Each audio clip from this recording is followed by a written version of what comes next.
7:04 de la mañana vamos a hablar de economía en este segmento. Les decía en la parte anterior que ayer los precios del diésel y del gasoil, que son una alternativa para determinadas actividades como el transporte de mercancía, transporte público, maquinarias agroindustriales como los tractores, las plantas eléctricas que son indispensables en gran parte de la productividad golpeada de Venezuela.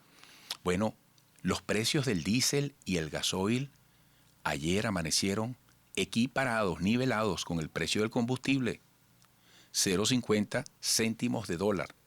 Cuando estaba prácticamente regalado, cada litro era 0,001, algo así. Y me coloca hoy, a propósito de mi comentario, William Muscus vía Twitter: no se pueden seguir subsidiando los precios de combustibles, hay que sincerar precios y luego sincerar precios de productos y salarios. El salario mínimo es algo irreal. Bueno, el tema salarial, que es una papa caliente. Por cierto, la encuesta nacional de condiciones de vida en Venezuela en COVID de la UCAP reveló que la pobreza en Venezuela se ubicó en 94,5%, y la pobreza extrema alcanzó 76,6%. Agregó que los hogares habían aumentado su actividad, pero en 2021 descendió a 50%, y destacó que la gente está dejando de trabajar por la baja remuneración. Los que estamos hablando del salario, mucha gente que no le encuentra sentido a cumplir unas horas de trabajo recibiendo a cambio un salario que no alcanza. Y esto que voy a leer de Encovi me da pie para dar inicio a la entrevista. Resaltó que hay 5% de la población que tiene mejores ingresos y apuntó en cuanto a pobreza multidimensional, que Venezuela obtuvo 65,2%. Me complace darle entrada a nuestro espacio. Es mi primera entrevista de hoy a Sari Levy, economista, doctora en estudios del desarrollo, máster en economía internacional, especialista en ciencias administrativas, individuo de número de la Academia Nacional de Ciencias Económicas. Sari, buenos días, gracias por estar con nosotros. Muy buenos días, Eduardo. Un placer estar aquí en tu tan tempranito en tu programa con tanta audiencia que sé que tienes. Gracias, amiga. Y al mismo tiempo en vivo estás en radio y televisión. Está Sari, bien. fíjate, hay proyecciones que apuntan a un 2021 de menor contracción económica para Venezuela, y al mismo tiempo el banco de inversión Credit Suisse pronostica para Venezuela un crecimiento del Producto Interno Bruto de 5,5% en este año 2021. Hay razones para darle crédito a estas visiones, y te pregunto en razón de lo que acabo de leer. Un 5% de la población, según Encovi, que tiene capacidad de consumo, ¿es suficiente para apalancar la economía en estos términos? Fíjate, creo que esa es la pregunta con la cual, digamos, todo el mundo nos ha preguntado a los profesionales del área económica durante las últimas 2 o 3 semanas. Y es que ciertamente cuando uno oye un crecimiento de un 4, un 5%, pero paralelamente uno revisa cifras de pobreza de casi el 95%, casi 77% en pobreza crítica y más del 65% en pobreza multidimensional, uno se pregunta qué población es capaz de movilizar la economía nacional. Y entonces aquí yo quisiera que entendamos primero lo siguiente. La economía venezolana es hoy en día extremadamente pequeña si la comparamos con la economía que teníamos en el pasado. Todos sabemos que somos hoy en día una cuarta parte de la economía que éramos en 2013. Y eso significa que un pequeño empuje puede modificar los resultados. Segundo, llevamos muchos años en profundo deterioro. Eso significa, y sobre todo, y quiero hacer énfasis en esto, que el año 2020 fue particularmente crítico, no solo para Venezuela, sino para el mundo entero por lo que significó el impacto de la pandemia y la ruptura, el quiebre, el cierre, prácticamente la paralización del aparato económico mundial. Entonces, crecer desde esos niveles es prácticamente, digamos, casi que natural. Es simplemente un asunto de dinámica de subsistencia y de reapertura de los canales. Sin embargo, cuando uno revisa ciertas áreas, y me voy a poner solamente a mencionar la capital, uno revisa la dinámica comercial de ciertas tiendas alimentadas principalmente de importaciones o construcción que se está dando, por ejemplo, en ciertas zonas como las Mercedes, uno diría, oye, sí hay reactivación. Ahora, cuando uno le ve y revisa también a nivel nacional, oye, eso no es ni una décima parte de lo que era anteriormente como referencia al PIB. Si antes la construcción representaba un 7, un 8% del Producto Interno Bruto, hoy no llega al 1%. Entonces lo que ocurre es que estamos hablando de microcifras y eso es importante tenerlo presente. Y el otro elemento que quiero destacar es que pareciera que hay dos países que discurren en paralelo. Un país con capacidad de compra muy pequeño que concentra poder y que se alimenta de lo que a veces hemos llamado una economía de enclave porque prácticamente todo es importado, y otra economía empobrecida, minimizada, informalizada, que funciona, se realimenta con esta otra economía, pero no confluyen. Y por eso a veces yo he tratado de señalar que esto se parece a aquellas economías fragmentadas, economías duales, de las que nos hablaban a comienzos de siglo los teóricos del desarrollo. Porque la una alimenta a la otra, pero no por ello tú logras esa movilidad e integración de la economía. Y eso ciertamente es muy crítico desde el punto de vista social y de lo que llamaríamos la gobernanza de un país. Entonces, lo que estamos estableciendo en el país es una estructura bastante poco atractiva, poco dinámica, poco deseable para las mayorías de la población venezolana, pero ambas cifras son ciertas. Y al contrario, justamente el que exista esa fragmentación de la población es en lo que deberíamos prestar el acento, prestar nuestra atención y atenderlo, porque eso es lo que no deberíamos permitir que se mantenga y se fomente. Ahora, tú mismo acabas de... Ay, perdona, Eduardo. No, no, no te quiero interrumpir. Tú estás dando, pero ¿qué te digo yo? Una conferencia de alta comprensión y aprovechamiento. Termina la idea. No, lo que te quería decir es que tú también mencionaste el tema salarial.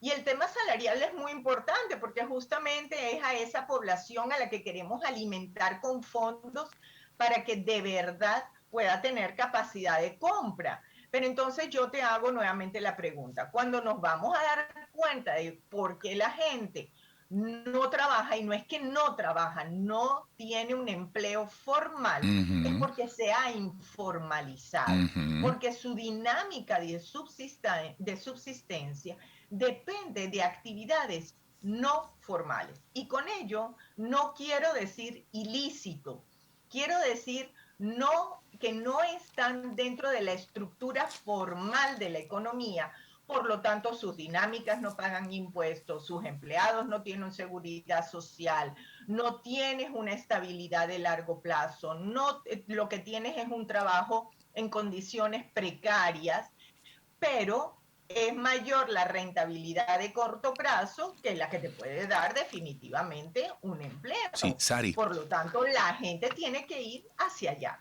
Sari, me quedan 3 minutos y es una tortura que quede tan poco tiempo ante una persona como tú que está diciendo cosas tan interesantes. Fíjate, yo te voy a hacer 2 preguntas en una y disculpa la complejidad.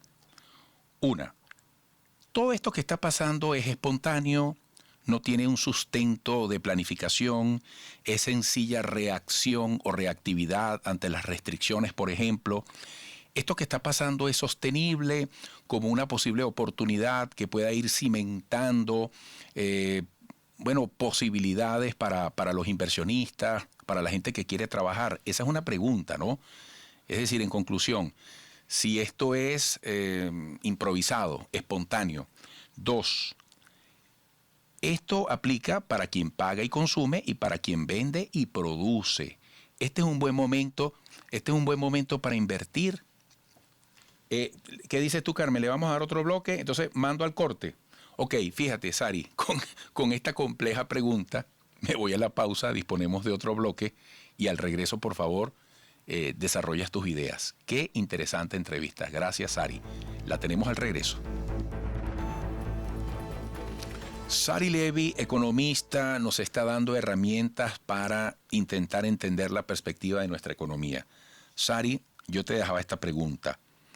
¿Cuánto de espontaneidad, de reactividad o de planificación, cuánto de sustentabilidad tiene lo que está pasando como una posible oportunidad, como una transición a mejores tiempos? Y este es un buen momento para invertir, porque uno ve al venezolano con valentía y abre negocios, intenta crear servicios de primerísimo nivel. ¿Qué me podrías decir? Aquí no te oigo, Sari. Aquí no te oigo. ¿Tú me oyes? Perdí el audio. Disculpa, Ahora sí. había dejado cerrado mi micrófono. Adelante. Sí, disculpa. Mira, te decía que la asfixia que el modelo del socialismo del siglo XXI generó en el aparato productivo nacional por una regulación inapropiada, por controles exagerados, por debilitamiento de los derechos de propiedad, llegó a su máximo en el 17 y 18. 2017 y 2018 fueron los peores años, con una inmensa hiperinflación y una escasez exorbitante. Entonces ahí el régimen no le quedó más remedio que flexibilizar.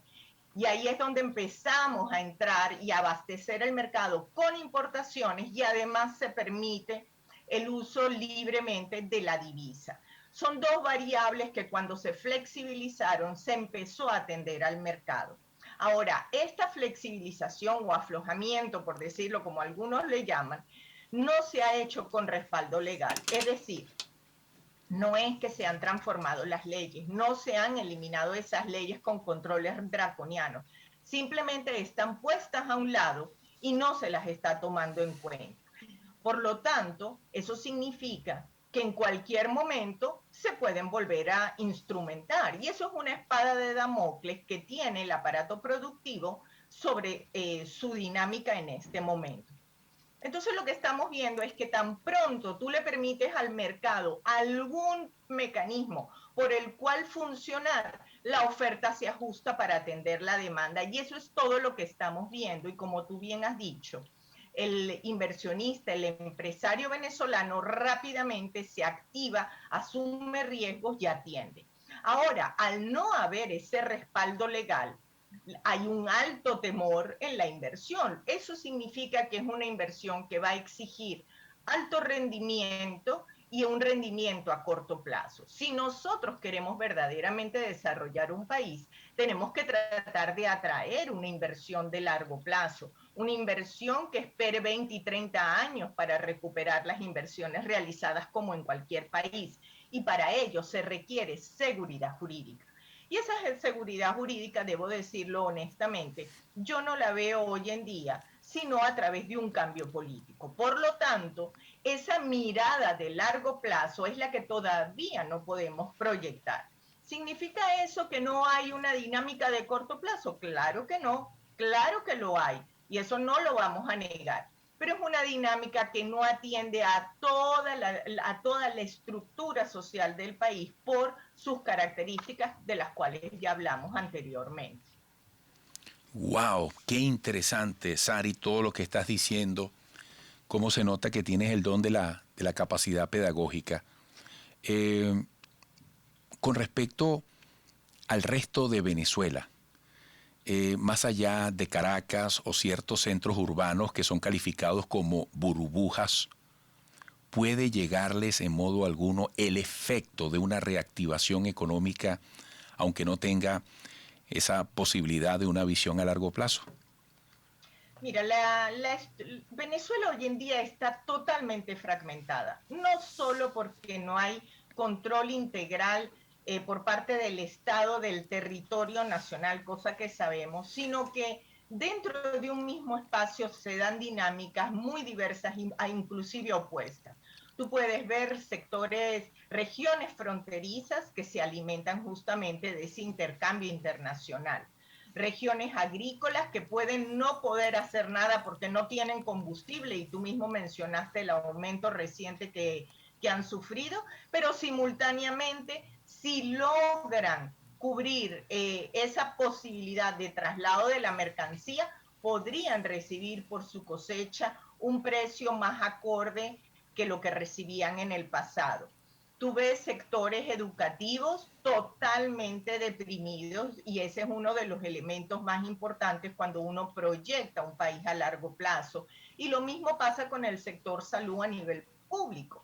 Entonces tú tienes una estructura sumamente fragmentada de actores, sectores, regiones, y tú no puedes evaluar al país a través de un promedio. Justamente lo que tienes son polos muy distintos de niveles de bienestar. Sari, me queda un minuto. Recuerda que hay una ley antibloqueo. La privatización puede ser un camino.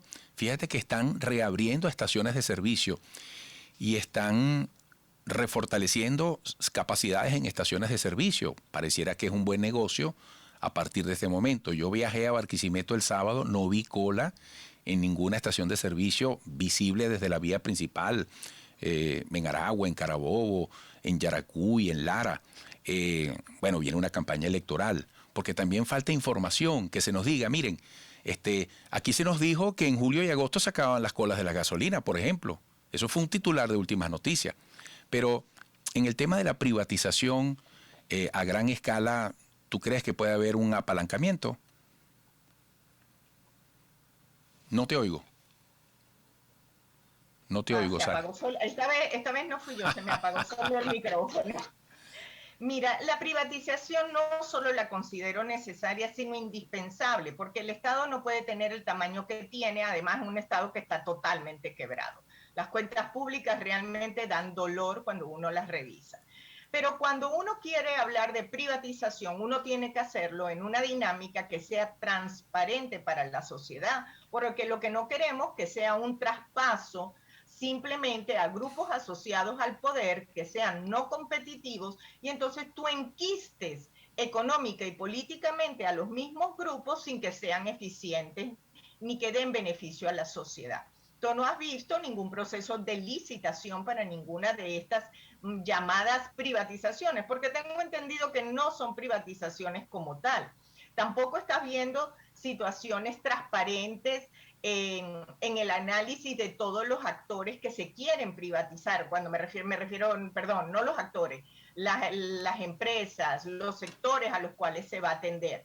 Entonces, cuando tú tienes tanta opacidad, tú no puedes hablar de dinámicas de mercado. Son casi que asignaciones y no privatizaciones, y eso preocupa, independientemente que tienen el factor positivo de reducir la carga cuantiosa que ellas generan sobre el Estado. Sari, has dado, desde mi criterio, una de las entrevistas más útiles, más provechosas, más luminosas en lo que va de año. Te lo agradezco en nombre de todos los venezolanos porque tu mensaje tiene un carácter inclusivo, constructivo y dirigido a la solución. Te lo agradezco mucho. Un abrazo. Un placer, Eduardo, y nuevamente buenos días a toda tu audiencia. Sari Levy, gracias. Economista, doctora en Estudios del Desarrollo, máster en Economía Internacional, especialista en Ciencias Administrativas, individuo de número de la Academia Nacional de Ciencias Económicas. Como diríamos los venezolanos, una cuarto bate. Volveremos.